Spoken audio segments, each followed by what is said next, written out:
Bismillahirrahmanirrahim. Assalamualaikum warahmatullahi wabarakatuh. Halo teman-teman, kita ketemu lagi nih di pembahasan materi PI dan Budi Pekerti.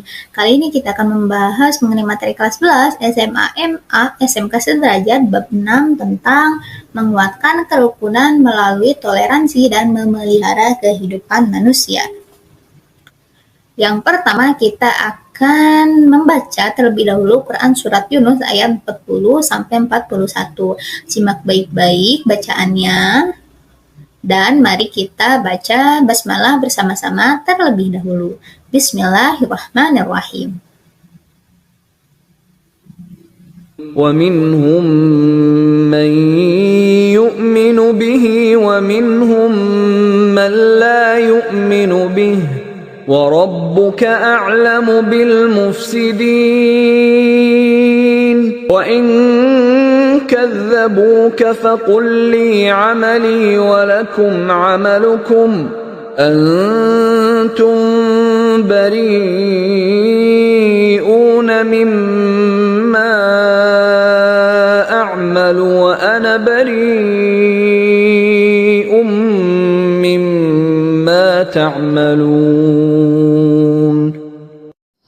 Artinya, dari Quran Surat Yunus ayat 40, dan di antara mereka ada orang-orang yang beriman kepadanya Al-Quran, dan di antaranya ada pula orang-orang yang tidak beriman kepadanya, sedangkan Tuhanmu lebih mengetahui tentang orang-orang yang berbuat kerusakan. Sedangkan terjemahan dari Quran Surat Yunus ayat 41 adalah, dan jika mereka tetap mendustakan Muhammad, maka katakanlah, bagiku pekerjaanku dan bagimu pekerjaanmu. Kamu tidak bertanggung jawab terhadap apa yang aku kerjakan dan aku pun tidak bertanggung jawab terhadap apa yang kamu kerjakan. Setelah kita membaca bersama-sama Quran Surat Yunus ayat 40-41, maka adik-adik juga boleh memahami terlebih dahulu isi tafsir dari Quran Surat Yunus ayat 40 dan 41. Boleh adik-adik baca buku pegangan adik-adik. Setelah itu kita akan membahas mengenai toleransi. Dalam Kamus Besar Bahasa Indonesia, toleransi artinya sifat toleran, batas ukur untuk penambahan atau pengurangan yang masih diperbolehkan. Dalam bahasa Inggris disebut dengan kata tolerance. Mohon maaf kalau ada salah kata dalam penyampaiannya, yang berarti toleransi, kesabaran, dan kelapangan dada.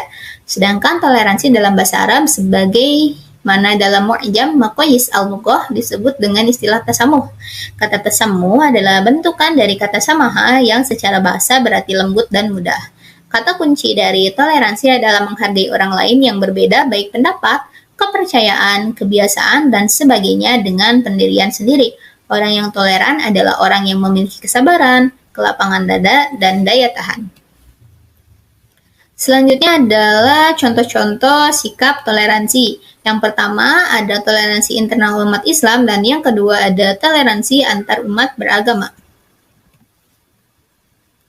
Pesan di dalam Quran Surat Yunus ayat 40-41 adalah yang pertama, ayat-ayat yang berbicara tentang akidah atau keimanan hendaknya dijadikan panduan bagi kalian sebagai individu, bukan untuk mengukur dan menilai keimanan orang lain. Sebagai individu yang beriman, tetap punya tanggung jawab mengajak kepada kebaikan dengan bijak tanpa disertai dengan paksaan. Dan yang terakhir, menghargai orang lain dalam semua perbedaan. Jika ingin dihargai orang lain, maka kalian juga harus menghargai orang lain. Selanjutnya kita akan beralih kepada membaca Quran Surat Al-Maidah ayat 32 dengan tartil. Mohon disimak baik-baik bacaannya dan mari kita baca basmalah bersama-sama terlebih dahulu. Bismillahirrahmanirrahim. من أجل ذلك كتبنا على بني إسرائيل أنه من قتل نفسا بغير نفس أو فساد في الأرض فكأنما قتل الناس جميعا ومن أحياها فكأنما أحيا الناس جميعا وَلَقَدْ جَاءَتْهُمْ رُسُلُنَا بِالْبَيِّنَاتِ ثُمَّ إِنَّ كَثِيرًا مِّنْهُم بَعْدَ ذَلِكَ فِي الْأَرْضِ لَمُسْرِفُونَ. Artinya, oleh karena itu kami tetapkan suatu hukum bagi Bani Israel bahwa barang siapa membunuh seseorang bukan karena orang itu membunuh orang lain atau bukan karena berbuat kerusakan di bumi, maka seakan-akan dia telah membunuh semua manusia. Barang siapa memelihara kehidupan seorang manusia, maka seakan-akan dia telah memelihara kehidupan semua manusia. Sesungguhnya para rasul kami telah datang kepada mereka dengan membawa keterangan-keterangan yang jelas. Tetapi kemudian banyak di antara mereka setelah itu melampaui batas di bumi. Setelah kita mendengarkan bacaan dari Quran Surat Al-Ma'idah ayat 32, mari kita simak penjelasan dari salah satu tafsir, yakni tafsir Al-Maraghi. Maksud pembunuhan yang dilakukan karena kejahatan, permusuhan, dan pembunuhan yang bukan karena menegakkan hukum pidana. Adapun maksud membuat kerusakan dalam ayat ini adalah menghilangkan rasa aman bagi orang lain, merusak lahan pertanian, dan merusak keturunan. Misalnya, para pencuri bersenjata merampas harta dan merusak fasilitas negara.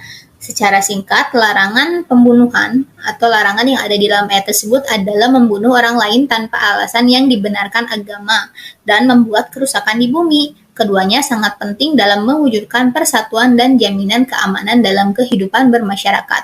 Bagi seorang muslim, tidak hanya diwajibkan menjaga nyawa sesama muslim, tetapi juga menjaga nyawa orang non-muslim yang tidak memerangi umat Islam atau orang non-muslim yang hidup damai dalam sebuah negara. Adapun di sini ada salah satu hadis, kita baca bersama-sama.